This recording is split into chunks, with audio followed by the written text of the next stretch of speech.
Yaya, c'est vrai que balobaka, c'est vrai, ya solo balobaka, lokuta et yaka na ascenseur, vérité et yaka mingi mingi n'escalier pe ekomaka. Ezali kambu ya kobomba lisusu te, toyebi yango, l'église, corps du Christ, uti kobungisa, mwasi ya mosali, monene, na kombo ya mama blanche, oyo, liwa na ye, ça fait couler beaucoup d'encre na réseaux sociaux sur la toile, tozo komona yango, bamso babeza mystique, bamso babi, mobali mutabomi ye, bamso robi ami bomi. Kasi, boyebi ke biso, to telemaka na leka moko 2, 3, 4 émissions te kasi, oyo, ezali na droit na biso, ya koyeba, parce que peuple de Dieu, mama blanche, oyo, atiki biso, azalaki mama moko, soki bali koloba, koteya ba mama, ozomona pena doki mwasi bazali kobongwana kasi disparition na ye epesi biso mutu koswa. D'ailleurs bamoso balobi akufaki lundi, monsieur bakufi mercredi, ça c'est pas notre problème. Mais pour na ba murmure oyo ba rumeur esila esengelaki na mosali na Nzambe pasteur Tunasi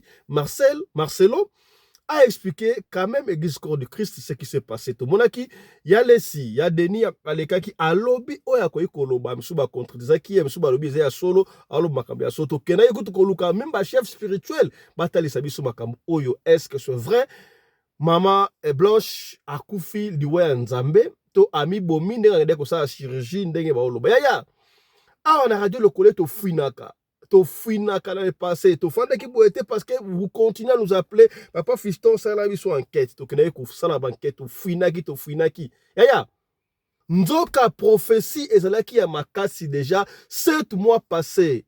Une servante de Dieu azalaka bongo na Cameroun atanga kutu kombo ya pasteur Marcelo Tunasi yazobenga ye pasteur Marcelo Tunasi ke abongwama chemise o alati wana ezali chemise oyo bapesaki ye te ezalaki ya propriété pendant ke azosambela awaparala nzambe azoloba na kati na ye mama moko natindeli nga oyo epesi ngai chair de poule yaya lelo makambo eza ya minene awa nga koloba mingi te image nde ekoloba ye tokolobaka na émission ya lelo suivez un peu ça. Irrévocable.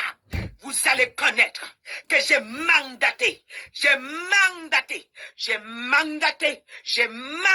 ma servante pour vous redresser. Mais vous jouez à la sourde oreille bientôt. Vous n'allez plus jouer à la sourde oreille parce que ça va brûler chez vous. J'ai dispersé vos maisons. Gare à toi qui ne te repens pas, ces jours-ci, tu verras que je suis celui qui est et qui était, qui revient. N'est-ce pas, vous avez dit, où est le Dieu qui a dit, où est le Dieu qui nous a envoyés? N'est-ce pas, vous avez dit, il est où? Il ne peut pas frapper. Vous avez dit qu'il ne peut pas frapper. Maintenant, c'est mon heure. Je vous appelle à la repentance. Rapidement possible. Le plus rapidement, car j'ai explosé ma colère ce matin. J'ai explosé ma colère dans vos maisons et dans vos églises. Vous allez mourir au pupitre. Je vais vous ridiculiser. Vous aurez la douleur que moi j'ai eue. J'ai envoyé mon peuple. Vous dispersez. Vous discutez le sang de mon peuple, n'est-ce pas? Vous discutez le sang de mon peuple, n'est-ce pas? Vous vous justifiez que vous ne connaissez pas. Est-ce qu'un voleur a-t-il déjà dit qu'il connaît qu'il a volé? A-t-il déjà dit qu'il a volé? Jamais. Mais je vous connais. Vous le savez. Vous discutez, mais vous savez qu'elle parle de ma part. Vous discutez. Vous discutez. N'osez pas. Ne franchissez pas la ligne. J'ai frappé. Ce matin, mon épée est debout. Ma colère est explosée dans vos maisons pour vous montrer que c'est moi qui ai parlé. Vos maisons seront tous dispersées. Vos familles vont se diviser. Vos enfants vont tomber tous malades. J'ai projeté la maladie. J'ai projeté les accidents contre vous parce que vous m'avez fait mal. La colère de mon peuple est montée jusqu'à moi. Les cris de mon peuple est monté jusqu'à moi. Ma Marcelo Tunassi, je t'ai fait confiance. Que fais-tu? Que fais-tu? Tu savais. Tu avais douté. Où on t'a amené, tu le sais. Il y a des chaises qu'on t'a fait asseoir. Tu le sais, Marcelo. Tu le sais, tu es rentré. Les chemises que vous avez cousues, ce sont des insignes. Ce sont des insignes de la loge. Oui, tu as porté cette chemise. On t'a donné, tu as pris. Pourquoi tu as pris cette chemise? Pourquoi tu as porté? Pourquoi tu as porté cette chemise? Marcelo Tunassi, je t'ai mandaté pour sauver mon peuple. Et qu'as-tu fait d'eux? Qu'as-tu fait d'eux? Qu'as-tu fait d'eux? La chemise que tu portes avec Ivan Castano. Oui, je ne t'ai pas ordonné de porter cette chemise. Je ne t'avais pas ordonné de porter. Voilà. Voilà, ça s'est passé 7 mois. Maman Oyo a été rappelé à la télévision. Nzamba Lobi Ponaye, en ce qui concerne Pasteur Marcelo. La chemise que tu as portée, je ne t'ai pas commandé. Cette maman est allée encore plus loin. Avant 7 mois, moi-même, je ne savais pas que. Il paraît qu'il y a eu une campagne d'évangélisation où le pasteur Marcelo qui n'a stade, à l'esplanade du palais du peuple. Écran géant et quoi là batu zoka grave. Maman oyo alobaki yango ndenge Marcelo sala ndenge wana batu bakokufa. Pardon, écran ekokoyela batu pona na ça que message oyo naloba nzambe mutapesi ngai. Et suite nango bokoyoka awa 7 mois passés. Et puis après écran oyo koyo wana Marcelo makambo oyo kosala pepe okubala mpoisa et pesi ngai mutu koswa yango to kosola awa yana bible ya na après-midi ya lelo d'ailleurs lelo to lundi et ça coïncide avec c'était hier, c'est la fête des papas, les papas, bonne fête à tous les papas du monde, mais cela coïncide avec la journée internationale de l'enfant. L'enfant, vous savez, à l'époque, il y a eu un massacre des enfants sud-africains à Soweto, où ils sont allés revendiquer. Alors, ils ont été massacrés lors de l'apartheid. C'est que la journée internationale de l'enfant, nous commémorons ça aujourd'hui. Ça a eu lieu hier, mais il a été lundi pour la commémorer, puisque hier c'était dimanche. Il y a 10e ribe, on a fait limité, Pasteur Marcelo. Alors, l'église catholique est allée salle d'entente pour na okende enfer. Oh, c'est vrai. Salle d'entente pour na okende enfer. Mais est-ce que vous avez que stade du 20 mai, ou ici, quand on a sur l'émission, vous avez live boye, bazoko la maman blanche, et ça na stade Tata Raphaël. Est-ce que vous avez que stade Tata Raphaël, et ça la kaya catholique? Donc, on dit, mi la moisi na yo, na ndaku, na lupangu, ya batu oyo baza salle d'attente pour okene enfer. Vous devez comprendre des choses. Je disais limiter mobimba wana pasteur Moralobi yango nde kuzali salle d'attente ya kokende enfer. Faites très attention. Faites très attention na ba église oyo ezali na limité. Ya deni pa lo bakayango na mona lokolo ba aventure. Yaya Suivez. Oh là là. Tala omonaka 10e mairie wana etonda makambo. 10e mairie wana. 10e mairie ezali loko la salle des morts oyo kobanda kobomaka bato. Papa, kozala mosali na Nzambe eza koganga te. Kozala mosala na Nzambe eza miracle te. Mais kozala mosala na Nzambe osala makambo eza dunement na Nzambe. Amen. Papa soko ke l'église o ba pesa ka nanu na ebite lelo mwasi ya mosala na Nzambe. Bo pesi communiquer na église. Est-ce que communiquer bandimi o pesa kango? Papa, mwasi nga belini. Babesa li crise akufika te. Kasi omoni teke oyo pe ya Regini. Ye pas ça ka crise akufita. Condition da pesa ki funa bimana mwasi ne. Omona ka memba mama pasteur belé ba iba secret mibali na bango. Muta koma célèbre. Toze la célébrité kaka. Toze la kata nga koma célèbre. Boko c'est la ka nyoso Nzambe te. C'est ça. Voilà. Ndeko oyo ozali ancien magicien catcher ye abimisi ba révélation ba chose grave ya yango ngana bino tokoyoka awa. Tangu batiaka batu maboko wana nkuma lobaki ni batiaka bango ba charge ba 50 kg na mutu yango ba koye ko bakisele ko moko wana nkumpa lobaki yango batu bakufa bazala ke belé ke batu oyo vivant. Ba église mo na retourner ba église ba concert batu bakufa na bakati. Ba pasteur ba secret ebele. Ndeko oyo abimisi ba secret pe senga chair de poule. Na lobi ngai na bino il faut to partager yango awa boyoka. Tolobaki ane oyo toko dénoncer makambo ya mabe tina ti epesi ngai mutu koswa. Yango nde toko solola lelo awa ngai na bino.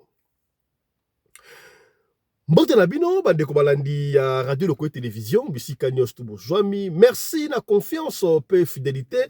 Bozali kopesa na programme oyo radio Lokole masolo epai wapi tokutanaka pona kosolola makambo zali koleka bongo na communauté na biso africaine en général. Mingi ya biso batu ya mangala. Komo na ngai Fiston Pelende tata ya Sedek. Ya tokota na live on tout ça live o tokota ebele tokota pour boyo kwa vérité ekobima awa ya baba a quelque chose malheur est bon. Il fallait qu'il liwa ya mama blanche et ya pour la découvrir makambo chouchou. Ndeko atindelenga vidéo oyo atindelenga audio oyo pa Fiston yoka makambo zo koloba awa. Ça fait 7 mois passés. Maman oyo servante de l'Éternel azala Congo kututé aza congolaise te azala kana Cameroun. Pendant qu'abanda ko sambe la télévision na live na ye abandi koloba na ebité ko parla la ngala ba yo ka te to muto pa ko boki ne bandeli ali koloba wana ali koloba tunasi obala ko saela ngai kasi chemise o apesa ki olata wana okote sika o bakota kate nani akosi ndengo wana do pona ino lati chemise wana okomona makambo ko salama makambo ko salama pona tani sa oke ngai nzambe mutu na koloba campagne oyo ko sala mama wana ebe ba campagne ko dute campagne oyo ko sala na exploiter des pays du peuple okomona écran ekokwela batu pour mona ke makambo ngalobaki ezalaki ya solo ya nzoka esala mandengo wana makambo télévision ya munene écran j'ai ekokwela batu na campagne na pays du peuple ya pasteur Marcelo balobela o makasi te esala mandengo wana mama oyo est allé plus loin pour na koloba makambo que entre parenthèses un être cher ya Mokosana Nzambe allait disparaître.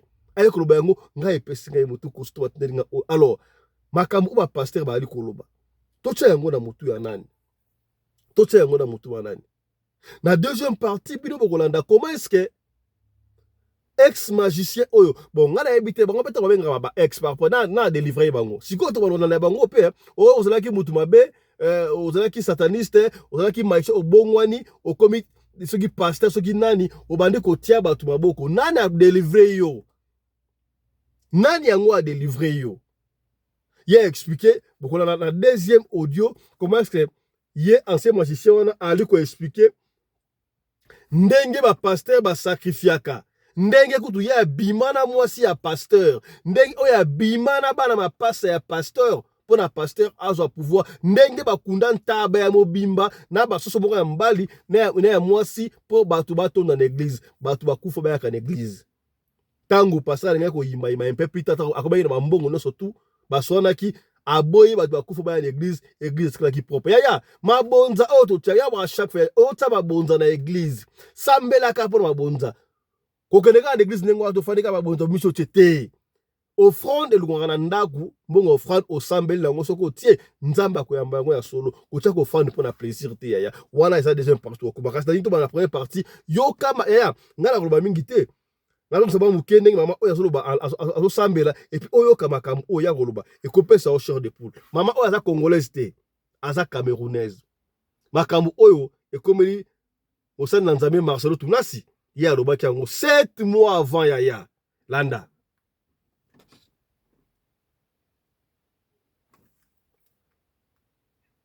jusqu'à moi. Marcelo Tunasi, je t'ai fait confiance. Que fais-tu? Que fais-tu? Tu savais. Tu avais douté. Où on t'a amené, tu le sais. Il y a des chaises qu'on t'a fait asseoir. Tu le sais, Marcelo. Tu le sais, tu es rentré. Les chemises que vous avez cousues, ce sont des insignes. Ce sont des insignes de la loge. Oui, tu as porté cette chemise. On t'a donné, tu as pris. Pourquoi tu as pris cette chemise? Pourquoi tu as porté? Pourquoi tu as porté cette chemise? Marcelo Tunasi, je t'ai mandaté pour sauver mon peuple. Qu'as-tu fait d'eux? Qu'as-tu fait d'eux? Qu'as-tu fait d'eux? La chemise que tu portes avec Ivan Castano. Oui, je ne t'ai pas ordonné de porter cette chemise. Je ne t'avais pas ordonné de porter cette chemise. C'est pas moi qui t'avais ordonné. Cette chemise, elle est dédiée dans la franc-maçonnerie. Elle est dédiée dans la franc-maçonnerie. Et tu le sais, Marcelo. Et tu le sais. Tu vas discuter. Je vais discuter. Je vais te ridiculiser devant les gens. Je te montrerai que je suis celui qui est l'alpha oméga. Oui, le Dieu de vengeance, c'est moi. La rétribution, c'est moi. C'est moi celle qui venge. Oui, mon temps a sonné. C'est mon heure. C'est mon heure. Marcelo. Vous vous souvenez de la vidéo où je vous avais laissé en disant que vous allez remarquer, le Seigneur a dit vous allez reconnaître des balles par le scandale qui va passer. Vous allez vivre des choses terribles dans leurs églises. Il y aura le feu qui va prendre feu. Il y aura la destruction. Les murs vont s'écouler. Les choses vont s'écouler. Pendant qu'ils sont en train de prêcher, pendant qu'ils sont en train de parler de Jésus, quelque chose va se passer. Je ne sais pas si vous avez vu la vidéo de Marcelo Tunasi. Lors de sa campagne, l'écran s'est écoulé sur les gens. Et je vous avais dit, j'avais demandé à Marcelo Tunasi, pourquoi as-tu accepté une chemise que tu as douté longtemps avant de porter? Pourquoi as-tu accepté une chaise? On t'a invité quelque part, tu savais. Tu as douté, tu as senti en toi, il ne faut pas que ça soit un piège. Mais tu es rentré. Dès lors que tu as mangé sur cette table, ta vie a changé. Pasteur Marcelo, tu es devenu autre chose. Tu n'es plus le même que nous, on rêvait. Oh, Pasteur Marcelo Tunasi, il prêche bien. Pasteur Marcelo Tunasi, non. Non, Pasteur Marcelo Tunasi. Mais tu es allé, tu as pris une chemise, tu as porté. Dès lors que tu as pris cette chemise, ton cœur a changé. Tu n'es plus le même. Marcelo Tunasi, bien sûr, on doit te demander le sacrifice. On te donne la gloire, il y a le sacrifice qui doit suivre. Je ne sais pas si vous avez vu cette vidéo. Vous avez vu cette vidéo. L'écran géant est tombé sur le peuple. Ça a écrasé des gens. Et les gens sont à l'hôpital. D'autres ne parlent pas. D'autres broyés. Est-ce que vous avez vu cette vidéo? Je vous avais... Oui. Allez-y. L'écran géant s'est écrasé sur la foule. Pardon. S'est écoulé sur la foule. Vous avez vu ça? Alors ça n'a même pas commencé. Ça n'a même pas commencé. En fait, c'est un signal que le Seigneur signale déjà à Marcelo qu'il est en colère contre lui. Ça n'a pas commencé. C'est un signal. Le Seigneur est en train de signaler à Marcelo Tunasi que tu as cru, tu n'es plus avec moi. Ce que tu fais, je ne suis plus dedans. Le Seigneur est en train de signaler à Marcelo Tunasi que oui, ce que tu fais, je ne suis plus dedans. Il y a une alerte que le Seigneur est en train de donner à Marcelo Tunasi. Il y a une sonnette, il y a une trompette que le Seigneur est en train de sonner à Marcelo Tunasi. Que oui, ce que tu fais, je ne suis plus dedans. Je ne sais pas si vous avez vu la vidéo. Je ne sais pas si vous avez vu la vidéo. Mais la vidéo, elle est très grave. La vidéo est très grave. Franchement, elle est très grave. Elle est très grave.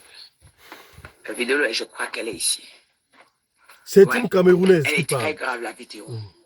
Je ne sais pas si vous avez vu la vidéo. C'est une Camerounaise qui parle. 7 mois avant. Elle est très grave, la vidéo.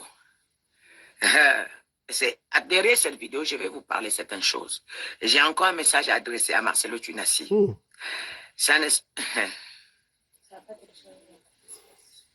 Car le Seigneur s'adresse à Marcelo Tunasi. La prochaine fois, ça sera pire. La prochaine fois, ça sera grave. Je m'adresse à Marcelo Tunasi. La prochaine fois, ça sera pire. Ça sera grave. Marcelo Tunasi, tu as prêché, nous tous, on a admiré. Tu as prêché, nous tous, on a pleuré. Tu as prêché, nous tous, on a dit, waouh, cet homme prêche bien. Tu as prêché, tu as révélé tous les secrets. Et tu es retourné manger avec eux. Marcelo Tunasi, tu as prêché des messages qui ont bougé le monde. Où es-tu? Tu es effacé en ce moment. Où es-tu? Ce que tu prêches aujourd'hui, tu es retourné dans le camp de l'ennemi. Et Dieu n'est pas là. Et Dieu t'interpelle, Marcelo Tunasi. Dieu t'interpelle. Dieu t'interpelle. Tu es en train de dire à Marcelo Tunassi, reviens. Dieu interpelle Marcelo Tunassi. Reviens, mais tu joues à la sourde oreille. Tu te dis, ce sera un scandale. Tu te dis, les gens sauront. Mais les gens le savent déjà, Marcelo. Car Dieu se révèle à ses enfants. Écoutez, avoir une foule ne veut pas dire que ces gens croient en toi. Mais écoutez, le diable aussi a ses adeptes. Le diable aussi vous remplit de la foule pour tromper le peuple. Le diable aussi vous remplit de la foule pour faire croire que vous avez encore du monde. Ça, c'est pas le monde. Écoutez, l'église de Dieu est différente de la foule. Car,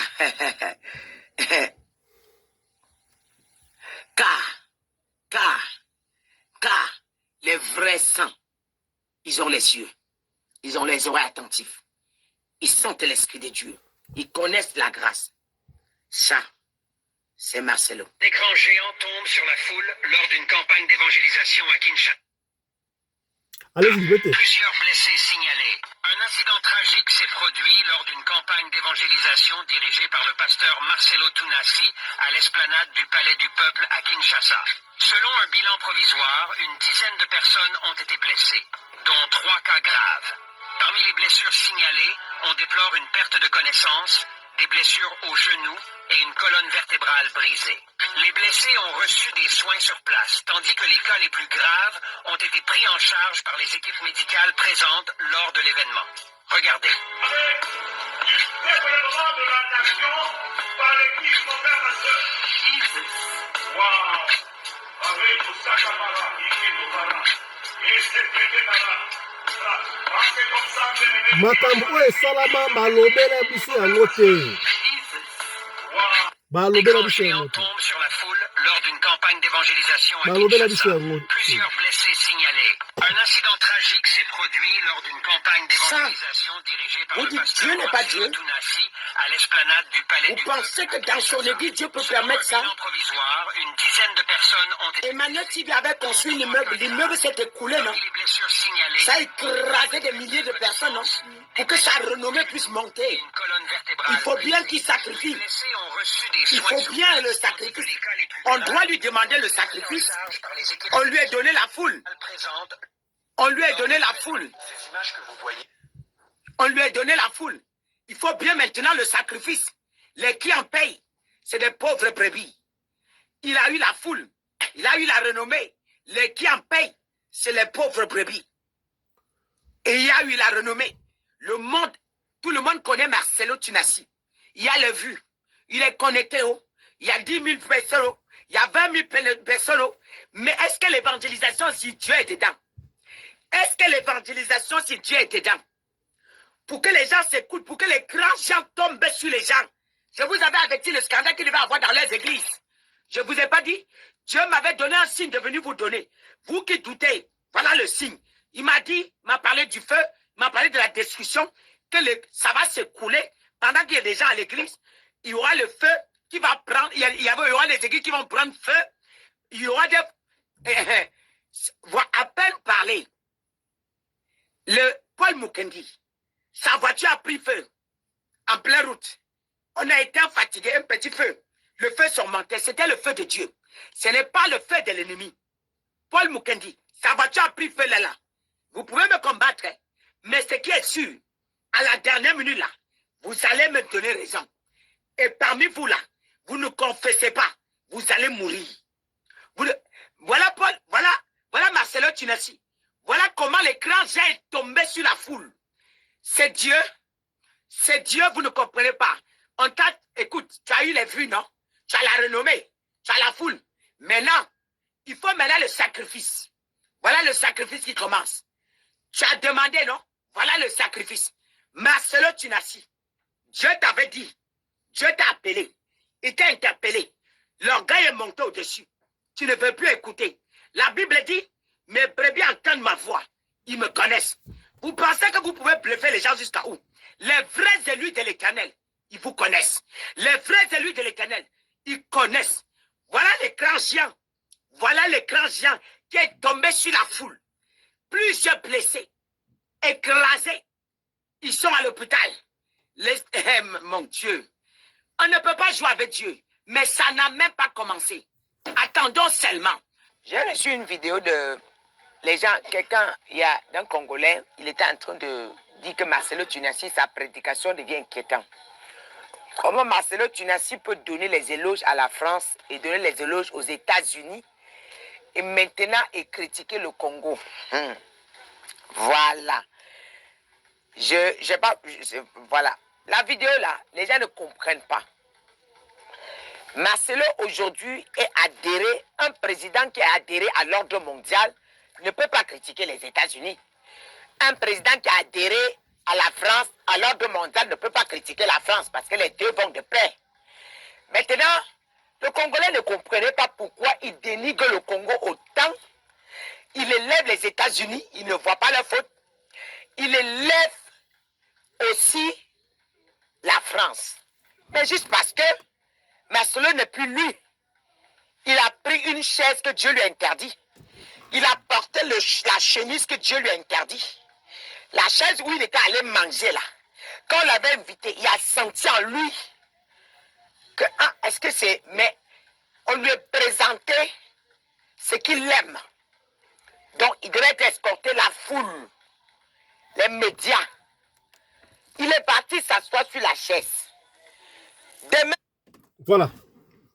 Je crois que les Kamama oyo prophétesse oyo camerounaise ndenga aliko expliquer.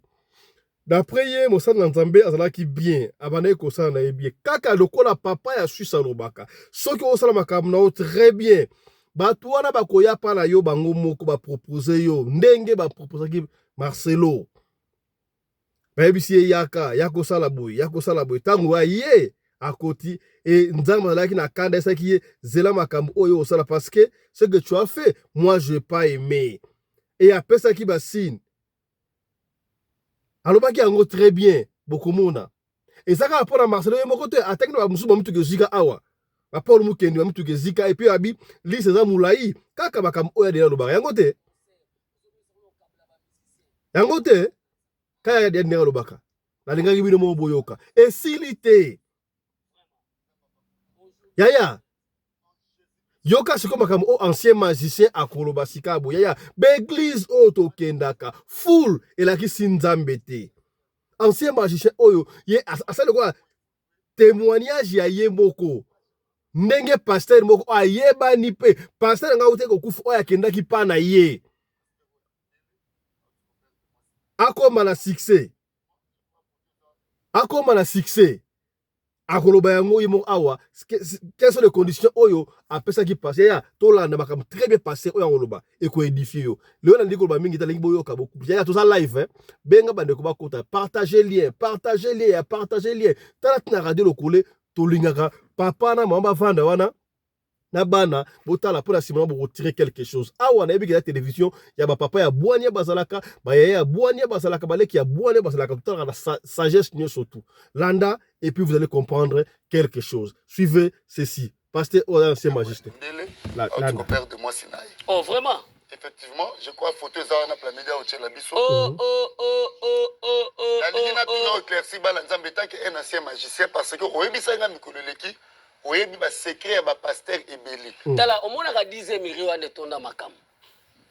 10e miri wana. 10e miri ezali loko la salle des morts oyo ko banda ko bomaka batu. E ko bomaka batu. Papa, kozala mosali na Nzambe eza ko ganga te. Kozala mosali na Nzambe eza miracle te. Mais kozala mosali na Nzambe osala makambo eza dunement na Nzambe. Amen. Lelo bazo boma batu.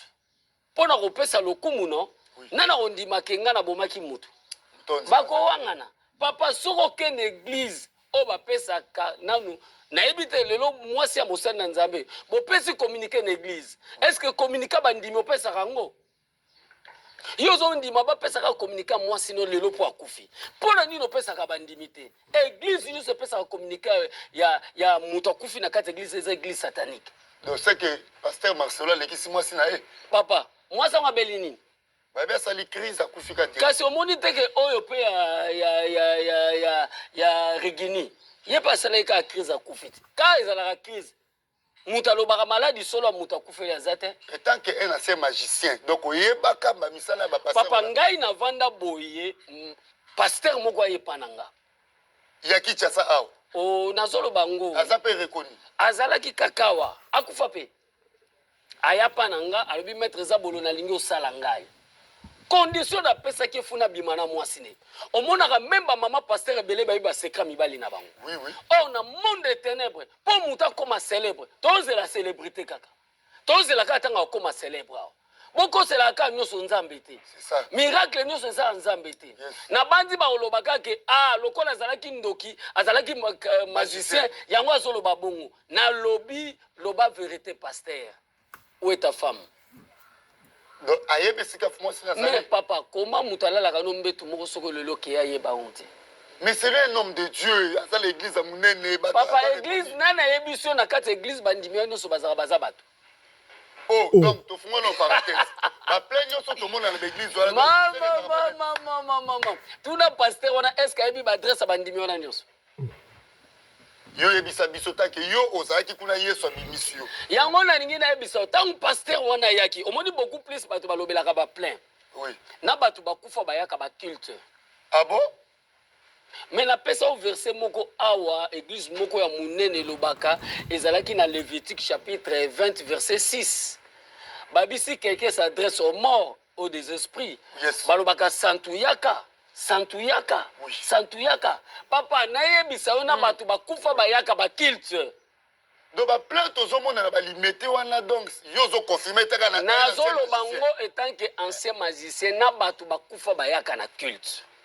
ba plein wana tomona na komana ebele ya bato mais comment moto abiki na kati église wana bayebi adresse na ye te na kota uti ayiba ye te c'est pas possible pasteur wana ye pa na nga nayebisi ke funa bimana mwasi na yo funa bimana bana no mibala mapasa il a accepté oui j'ai fait ça Jésus-Christ j'ai fait ça na bimi na pasteur na bimi pe na bana ne mibale po azwa kaka plein oyo osala na kati église tala évangile c'est couture obimi na pasteur évangile c'est couture et puis ye na memie abimi na mutakufa Jésus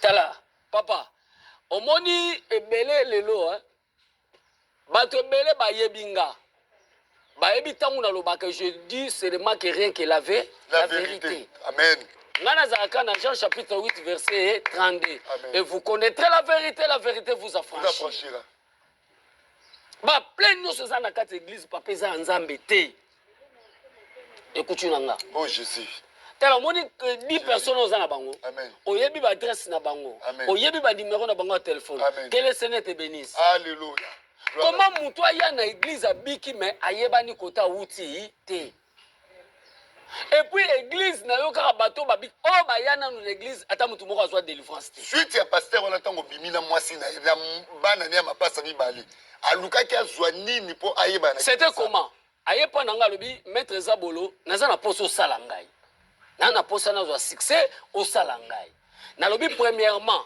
faut bimisa basali nyonso bazalaki na retraite oyo bavandaka na église bapermanent mpo ngai na yo futa osala mosala na kati ya église pasteur accepté abimisi bango alobi ngai nalingi nakota retraite ngai moko nalobi fo olukila ngai ntaba olukila ngai basoso mibale ya rouge olukila ngai drap ya noir olukila ngai drap ya rouge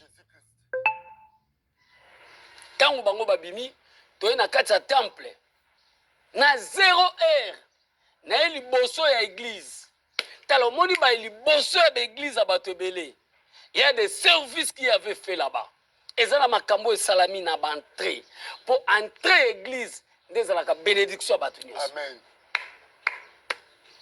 toye wana totimoli libulu moko neti tombo nde bakundaka cercueil na molai ya taba na butu papa na ngai tokundi taba ya bomoi nazwi drap ya noir natie na se nakiti taba likolo nasali sacrifice nasali service ya babougie ya banini tokundi tozwi soso ya mwasi na mobali mpo ezorepresente bato mibale mwasi na mobali tokundi bango ya bomoi ndenge bazolela kyo bazokende osala relation na monde nécromancie mpo na kosekusa bato bakufa bayaka na kati ya baeglise Jésus Christ nde tozwi drap ya rouge tofiniki bango tozwi mabele tokundi 2 semaines plus tard toye wana tomoni banzinzi bisika na bakuti nayebi se nombre banzinzi bazokita eza nombre ya bato baoya na kati église mais condition ezali funa bima na mwasi na yo alobi papa okobima na ye ndenge nini na droge nga bite kende koyebisa ye funa bima na ye aza na koyeba oyo basola na mwasi na yebi te mwasi asede apres nalobi funa bima na bana no mibala bapasa soki asola na bana nini bana basede Jésus-Christ. ale na 5e jour nalobi fu tokende na kati ya cimetière tokende na cimetière ya Kimbantseke ta tokomi tokoti na kati ya batomba bawisa ekelke banimero yango nalinga suku aimagine yango bien te na beti prière na invoke ebembe moko ekobima ya mwana mwasi moko autaki okufa saki déjà une semaine abandi kopola alors ezalaki na soyi moko moni fulufulu ebima moto soki akufi na kati ya monoko ezobima ngai nalobi sise yango mpo ozala na langue ya prophétie na déshabillé mwana mwasi wana abimi na mwana mwasi wana atiki semence na kati ya nzoto ya mwana mwasi wana nalobi okoki kokushe lisusu te omona paster abimaka lisusu na mwasi nete na mbeto akomaka likamuke aza na veye mukamuke aza na veye paster akoma akatali ya bolingo na mwasi eza beaucoup bapaster bazobima na basirene bazosala barapport na basirene yango moyeba bima na basi ya ndako eza te mpo na condition nazobisa mama paster moko oza na poto oza na Kinshasa oza na Afrique oza quelque part mobali no abimaka no lisusu te ozoka koma kobima na baser keba akotela nzela mabe Jésus. Papa, tango abimi na ye, na kopesa ye 6e condition. Nalobi na ye boye, bilamba nyonso kobanda kolata dimanche, efo lalaka na nzoto ya ebembe oyo. Yo bando yaka na 4 olati oke nango mbala moko. Omoni ba prière muso mona ka mutabambi mutu veste bato bazokwea. Kokwea on ezalaka bato bakufa bazobenda o bakweso na mabele. Bandela na nuba pardon. Omona mutabambi eloko. Okokwa na mabele. Eza yote batu bakufa oyo azwa na kata cimetière bazobenda bazokweso na mabele. Bana nze bozoyoka. Wana toujours l'église ya bato wana. Oh, l'église ozomona ebele bato bakufa bayaka. Nazo bisa solo. Bayebi yango. Donc yo yebi siko na par rapport ya liwe komeli mwasi ya pasteur Marcelo. Na ndenge ozalaka na kala. Oui, c'est que conséquence eza baliwa moko très mystique. Eza baliwa moko très mystique. Notre frère fou azala pe na moi vérité pe na famille hein. Soka yebisa biso vérité te mais akeka na ba famille alo ba vérité. Donc c'est un peu ça. Donc bandeko le monde dans l'église a ezali émission à Jésus-Christ de Nazareth. Tozo faire voir na bino des choses cachées. Lelo église eza ko beba, église ya Congo eza ko kufa. Kombo Jésus-Christ de Nazareth. Et si ta marali sous te na bino ko ba passer belé parce que tozo ka ba muzindo zo bima. Au nom de Jésus. Ezalaka au nom de Jésus-Christ. Mais bango kaka au nom de Jésus. Qui est ce Jésus? Mais la Bible balobela bar Jésus. Bar Jésus, oui, je sais. Alors, balinga ko ba bomma kombo ya Jésus pona ko faire envoyer peuple en Nzambe ba yebaka ke biso solobela ka Jésus. Mais Jésus ni bozo lobela. Effectivement. Eh ba Nzambe, Jésus ni bozo lobela. Beaucoup plus to koti na kati ya ba magie. Nini conséquence komaki? Oui, conséquence voilà. Tangu pasteur wana bandi ba makambu nazo sala, papa, omoni fote ka bana offrande ba pesa yango lokola lipate. Amen. Condition na yebisa ki omoni nga na kotindelo bandimi na ngai. Bandimi onga na kuti na bango. Bofrande ya bango nyonso bando pesa ngai. Omoni biso nso ke na kotia mbongo na kati ya panier. Oui. Ba mbongo na biso nso panier kotaka mezaka différent. Ba oya Nzambe yebanaka, ba oya Satan pe yebanaka. Kande bato bandiba ya kotia mbongo na offrande. Papa, ya mwana Nzambe so na miso oyebango, ezaka na le mwa makila na Yesu. Po ezalaka préparer banana ndako. Jésus-Christ. Na ebisi bandimi na yo nyonso nga na kutaki yo na bango. Bofrande na bango obando pesa nga. Na kozwa ngo yango nazaoka pesa ngo sacrifice na cimetière. Siko bofrande ya bato nga na pesa kaye. Yango wana ye abandaki komema ngo pona kosala ngo babum et pona kosalela ngo ba sacrifice. Alléluia. Alors ndeto lobaki akoko lobate na kati soki mutu akufi alobake mutu akufi na kati ya église apesela ngo lokola communiquer pour attirer attention à bato pour tokolia bato ebele Akati église. soki neti lelo mutu akufi lobi akufi bazopesa bacommuniquer ebele bandimi bakosala nini bakolemba baeglise yango tokeya bato bakufa yango monaka awa na mokili église epesaka so communiquer ya bato bakufi te babangaka eza bacondition ozomona pasteur wana napesi ye condition pesa ki foto bandoli esiko na kati église asomba corbière ya somba corbière asalisa pompe funèbre comment mon en église pasteur akesala pompe funèbre akomoteka basere bandeko soza pasteur na bilo asala pompe pasteur andimi asala pompe funèbre akoma na bacercueil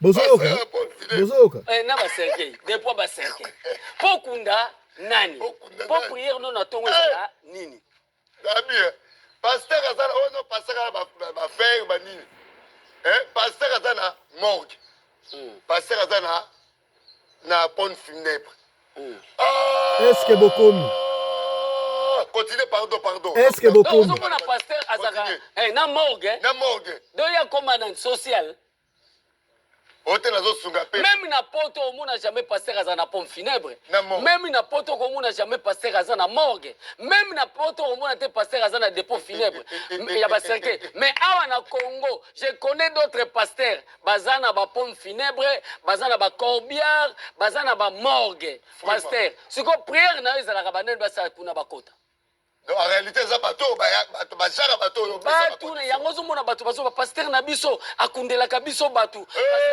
azokunda bato oyo azoboma na sacrifice Jésus Christ avance papa azoboma bato donc bapaster bakoma koboma bato mpo bapesa baniongo na bango mpo deuxième monde asengaka kaka mutu te ntango okoti na alliance okoti na église na yo na alliance seke bato nyonso baza na kati oyo baza bapatirage na yo baza lokola babibwele na yo eza lokola oza na crane na yo wana bato na yo okolia bango na aire nyonso elingi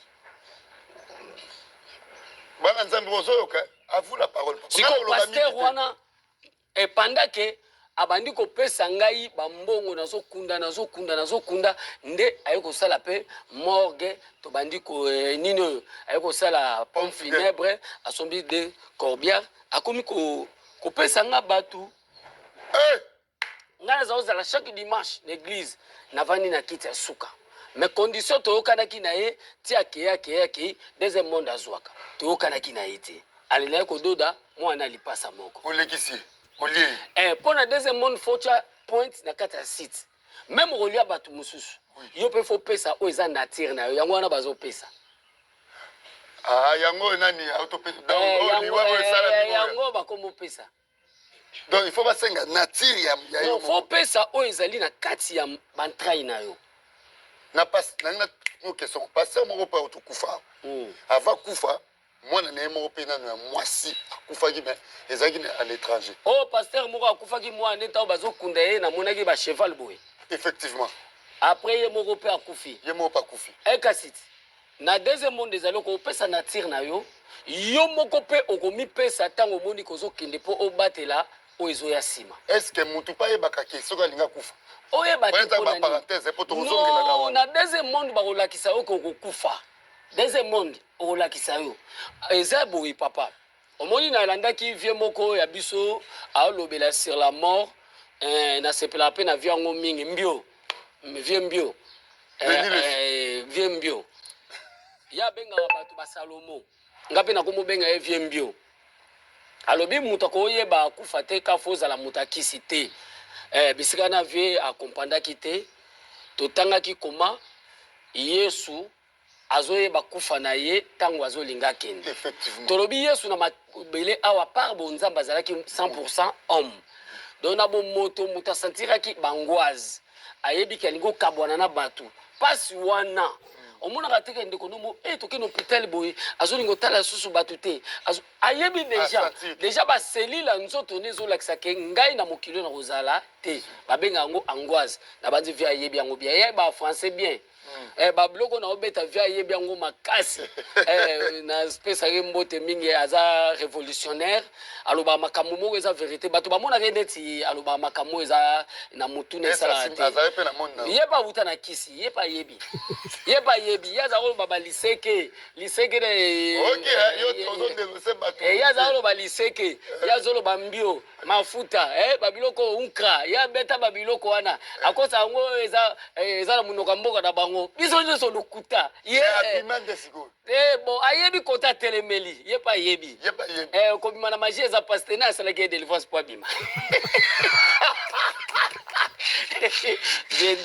Veden suka na mwana bona asalaki ye délivrance po abima na magie babimaka bongo te ye bato baya na bonganga na église na ye mtasala bao délivrance ye petanga kota kifipasala ye délivrance nalinga kosimba te na bango na famille ezalika na mutu moko analelaki nyonso vie Charles ye nde so tolobi na Congo bato ebele babima sauf vie wana bana nzambe wana ezoconcerne ngai nayebaki papa wana un homme qui se respecte mais vie den nayebaki ye bien te ya muta makambo te tozongela sikoyo yango ozomona tango mutu azotika passation alaki bino omoni te mutu avi abongisaki nzela na ye même nos frères wa obanda musala wana aza mpe na kati ya babiloko wana déjà eza initié na biloko wana omoni babranamiste papa na bango nano William Branham fo aloba avak akuprion azalaki nani wana bombango nano te na bilobika na touché oui bango fu baloba avak akuprion azalaki nani pas Branham o bazalaki kovanda na Branham o bazalo sora un grand magicien américain akuprion oui avak akupion ye bango ba yebi avak akupion nde na lobi boy ba branamiste ba yebi yango ba tombokelo pe boza tombokelo ba okena bango tant bazolo ba makambo ba batsu pourquoi déjà babi vous connaîtrez la vérité tala omoni eloko tozo kusagana mutu mo bazolo bake Branham nde Yesu Yesu akufa kamio tutaye babiloko omoni babiloko moko c'est la folie bato bazokufa c'est ça la magie o bazokota nde esala bango tina niveau wana c'est la folie yango nomoni pasteur wana suka ne ezalaki nini ayaki koboma ye ntango na ye koboma mwana lipasa ya liboso na ye boma mwana lipasa mibale alingi sikoyo atombokelanga epanda ya kotombokelanga eloko ya liboso nasalaka na mokolo moko dimanche moko ayeboye bato bakufa baya te ase retrouvaka na bandimini azalaki na bango mais oui nakangi bango omonaka te nde bamataka lokola mayebo azalaki na 15 bandimi boso aki azwa mwa biloko na ye aya akomi na bango 37 akomi otambola na jipe lokola bor na oyo asima le sang de Jésus na batelango nzambe pambola o makasi nzambe oyo ezaka offrande eza kofrande yo ozwaka yango mpe boye mais nga naosa mosala Jésus kasi yo mpe loba vérité te na eloko moke boye vraimen moko wana nakutaki olali na tombolaki elamba na taso oza asenga lokoto nde oza koteka binzo ozala ndo nde balobaka motakala apart Jésus po mutu abenga na témoigne bofo azala na Yesu eso aza na Yesu Kristu te kobanga te mbote mingi na frère Aruna depuis Montréal aobenga ndenga te frère Aruna pe voilà nalingaki toyoka quand même témoignage ya ndeko oyo azalaki ex magicien makambo alobi oui ezo paraître moi nouveau mais eza pena nouveauté parce que boyoka nkumu aloba yango déjà bato ebele bayaka na baeglise wana nkumu aloba yango bato bakufa baza ebele koleka bato baza na moboye baeglise ebele bamonaka wana bato bayaka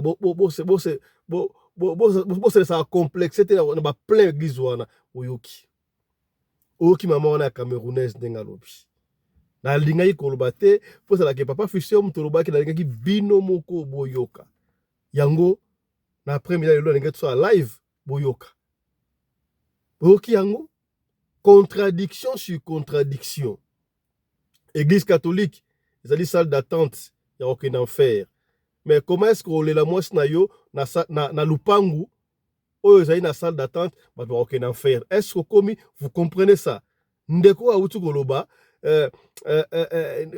ndeko abungisi mwasi na ye akoti makambo akala mingi te bokomona nkulu mpe alobaki yango de nkulu mbuta te alobaki yango tala na butu wana comment est-ce que bayi politique bayaki presque bango nyonso tu basali na nzambe bayaki presque bango nyonso tu yokana ti bayaki kosala nini bayaki kosoutenir bayebi makambo elekaki wana on peut pas rentrer dans les détails wana voilà. C'était un peu ça qui est très important pour la vie surtout sur le makambo wana yo pasteur on a pompe funèbre na ndenge ni ya toyoki ba église ebele wana oyo ezalaka surtout na limité en fait l'église générale boyoki makambo oyo basalaka. Voilà, je crois que c'était parmi ma dernière émission au Sali pour la DC. Il y a maman Blanchette Tuna. Si c'était important pour Nabiso, to kuta na to sur le makambo. Oh ya to suki Nabiso. Awa yo sur Nabiso partout ici Kozali. Merci, partagez émission. Oh édifié. Et puis en direct awa. On a siko édifié yo. Merci beaucoup maman Emilienne Boma na monio maman Marie-Thérèse, la première dame de Belgique, Namonio. Maman Emezola de moi, Namonio, merci beaucoup. Maman Massamba, Suzanne de moi, Namonio, merci beaucoup. Marie Bivens, Namonio, merci beaucoup. Lazairoise Oda, merci beaucoup. Eric Chimanouka, toujours présent, Namonio, le prince de Madrid, Trésor Pindi. Merci beaucoup. Boza Ebele, Oyo. Vous avez biso en ligne awa. Allez, ceux qui émission ou s'appelle si vous partagez en go, peut-être et que s'appelle Sandeko Moko et Sika Moko Songolo na place Moko Pakala. To partager. Et ya na ligi communauté na biso et comme munene, to na besoin de 30 000 abonnés kaka. Soko lingaka papa fiston, o linga radio le collègue yo partager tout na papa. Est-ce que s'abonne déjà? Tout na maman o s'abonne et à moi si am to s'abonner massivement pour la communauté oyo et comme bongo Mounene. Allez, portez-vous bien. Santé de fer à tous. Chap chap. Et tchara.